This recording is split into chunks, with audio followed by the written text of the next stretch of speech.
Aalamin pa po natin ang sitwasyon sa mga binahang lugar sa nakalipas na magdamag. Makakausap natin sa linya ng telepono si Office of Civil Defense NDRRMC Spokesperson Director Edgar Posadas. Magandang umaga, sir.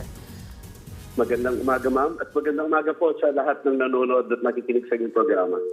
Sir, unang tanong po, ano na po ba ang mga lugar na napuruhan ng Bagyong Christine sa nakalipas na magdamag? Dahil nakita po natin napakalawak po ng bagyo. Opo, ang aside from kahapon po sa Eastern Visayas at sa Bicol region, ngayon po sa Bicol talaga tayo nakatutok, ma'am. In fact, ngayon lang po as we are speaking, ako po ay nakikipag-ugnayan dun sa ating regional director sa OCD5, si Director Clyde Ducot po. At ito nga po, they are having challenges really kasi sobra po yung pagbaha doon, ano? At sa probinsya po ng Albay at sa basically po sa halos sa buong Bicol, no, lalo na po yung siyudad ng Naga, at meron pa po silang sabi niya po dito, meron pa ring areas na hindi nila nape-penetrate kagaya po ng munisipyo ng Libon sa Albay, yun pong sa Pulangi sa Albay din po ito, yung Philippine Coast Guard 5 at saka Navy ay narating na po yung sentro ng Pulangi, no, para po mag-conduct ng rescue operations at response operations doon. Ang initial po na nakuha, although these are still to be verified kasi nasa response phase pa po sila, talagang nandun pa po sila sa rescue aspect, no, ng ating response.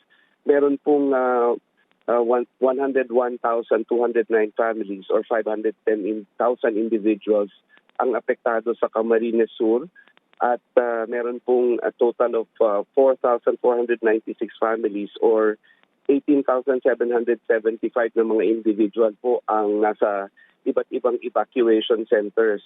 At sa ngayon po, talagang mukhang yung Naga City yung talagang pinakamahirap pa na at napuruhan po nito, no? Base po sa initial na information coming from our regional director and of course yung report po din ng ating mga kasama sa Armed Forces of the Philippines. At yun nga po, we are really trying to conduct muna yung mga pagpasok doon sa mga munisipyo na mga talagang sobrang nabahaan.